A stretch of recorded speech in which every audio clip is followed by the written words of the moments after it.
কবি বরণ করে নিচ্ছেন বদরপুর রেলওয়ে উচ্চতর মাধ্যমিক বিদ্যালয়ের প্রধান শিক্ষক শ্রীযুক্ত হিতেশ চন্দ্রনাথ মহাশয়কে। কবিতা উৎসব এডি ক্রিয়েশন আপনারা দেখতে পাচ্ছেন।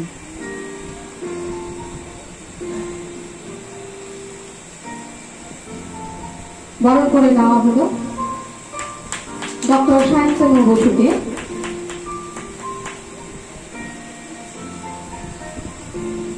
এবারে কবি শিক্ষাদের বরণ করে নিচ্ছেন কবি সন্ধ্যা দানকে।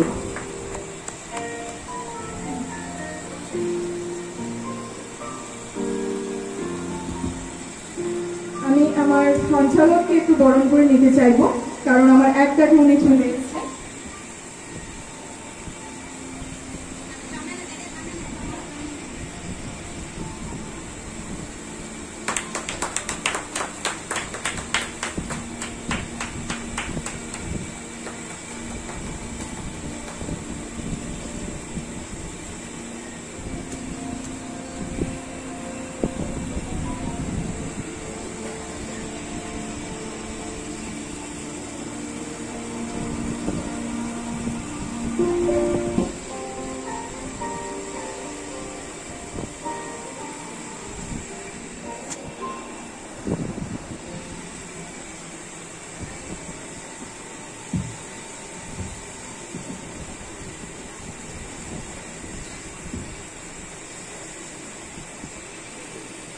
আমি বাঁধি পায়ের মাঝে ভাসাতে পারিনি নয়নে, আমি বলতে পারিনি কত না বলা কথা, লিখতে পারিনি চরণে। উপস্থিত সকলকে আমার প্রণাম। মঞ্চে উপবিষ্ট আমার গুরুজনদের শ্রদ্ধা এবং প্রণাম জানাই। আমার সৃষ্টির উৎসবে জানাই অসংখ্য ধন্যবাদ। আমাকে এই রকম ভাবে সৃষ্টি করার জন্য এবং এভাবে বড় করে তোলার জন্য আমার অভিভাবকদের অসংখ্য ধন্যবাদ। আমি আপনাদের সকলের ভীষণ পরিচিত, ভীষণ কাছে নিজের মেয়ে। এই মাটিতেই জন্ম, এখানে বড় হয়ে ওঠা, বেড়ে ওঠা। আজকে আপনাদের সামনে দাঁড়িয়ে দুটো কথা বলতে পারছি। কিছু লিখেছি, কিছু পড়েছি, জানি না কতটুকু করেছি। বইটা খুব একটা বড় নয়, অনেকটাই ছোট আকারে, কিন্তু এটা আমার শুধুমাত্রই চেষ্টা এবং আমার চেষ্টাকে আপনারা সকলে মিলে আরো এগিয়ে নিয়ে যাবেন এবং আমার মতো আরো যারা নবাগত রয়েছে তাদেরকে আপনারা সকলে সাহায্য, সহযোগিতা এবং উৎসাহের মাধ্যমে অনুপ্রেরণা দেবেন। আপনারা সকলে এসেছেন, আমার সাথে যুক্ত হয়েছেন, তার জন্য সবাইকে অসংখ্য ধন্যবাদ। অনেকক্ষণ ধরেই সবাই বসে আছেন, আমি আর আমার কথার মধ্যে দিয়ে সময় নষ্ট করব না।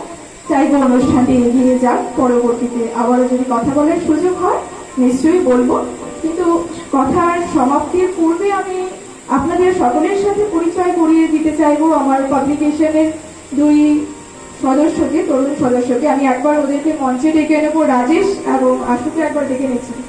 একটু এসো।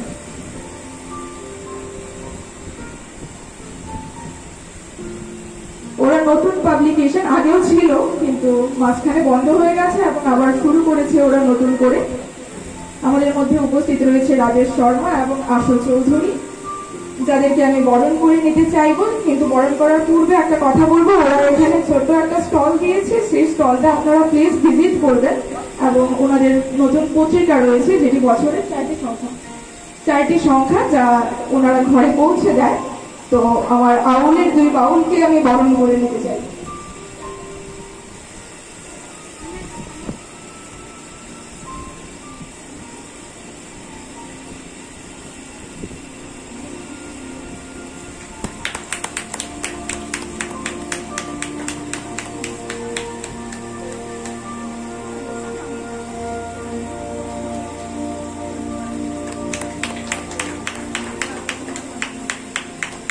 এবার আশু এবং রাজেশকে আমি বলবো ওদের পত্রিকা এবং প্রকাশনা সংস্থা সম্পর্কে সকলের সাথে কিছু কথা ভাগ করে নেওয়ার জন্য মঞ্চটা ওদের কাছে ছেড়ে দিয়ে গেল। নমস্কার সবাইকে। আমরা শিলচর থেকে এসেছি। শিলচরের একটি প্রকাশনা যা আমি এবং রাজেশ শর্মা মিলে শুরু করেছি। এখানে যদিও প্রকাশনার নামটা ভুল এসেছে, শীতলাং নয়, শীতালং হবে। আমাদের এই বরাক উপত্যকার একজন মহান লোক শীতালং শাহ, হয়তো আপনারা জানেন বা হয়তো অনেকেই জানেন না ওনার নামে। হ্যাঁ, বদরপুরেই ওনার আসল বাড়ি হলো কাটিগড়া। ওখান থেকে বদরপুরের সাথে ওনার সংযোগ বেশি ছিল।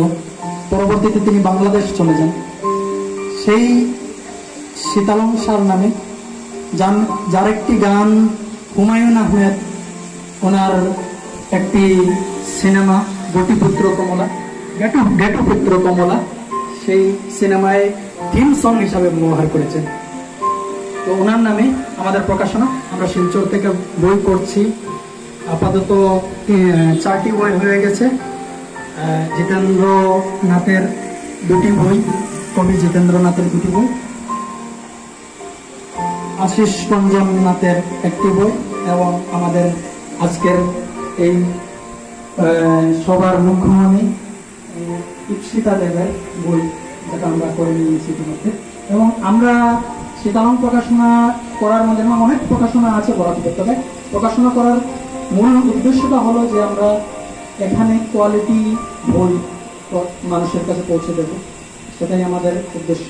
আর শীতালং পাবলিকেশন থেকে একটা পত্রিকা হচ্ছে, সে পত্রিকার নাম আউল। যেহেতু আমরা এই আউল বাউলের মধ্য দিয়ে এই অঞ্চলের যাত্রা, সাহিত্য যাত্রা, সেই জন্য আউল আমাদের পত্রিকার নাম। আর ওই পত্রিকাটা 4টি সংখ্যা হবে। ইতিমধ্যে আমরা প্রথম সংখ্যাটা কমপ্লিট করে নিয়েছি, কিছুদিনের মধ্যে চলে আসবে। আর যারা আমাদের সাবস্ক্রাইবার হচ্ছে তাদের ঘরে ঘরে পৌঁছে দেবো আমরা। আমরা বিশেষ কিছু বলতে পারছি না, কারণ আমাদের বলা হয়নি যে আমাদের বলতে হবে। আমরা এসেছিলাম, ভাবছিলাম আমরা করে নেব, এগুলো উপভোগ করবো আজকে, কিন্তু বলতে হলো। এইগুলো আমি এখানে শেষ করছি আমার ছোট্ট কথাগুলো। ধন্যবাদ।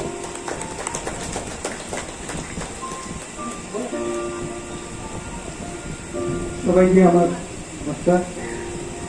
আসল সব কিছু বলে দিল। আমি আসল পরে সবসময় আসি, আমি কিছু বলি না। তো আজকে যে অনুষ্ঠানটা এই ইপ্সিতার বাড়িতে হচ্ছে, খুব সুন্দর সাজিয়েছে, একদম মনোরম সাজানো। এবার আমরা যেরকম করে বইয়ের বাদাই খাতা যেরকম করে সুন্দর করে বই করতে চাই, ঠিক তেমনি সাজানো। তো আমি আর কি বলবো, নতুন করে কিছু বলার নেই। নমস্কার সবাইকে।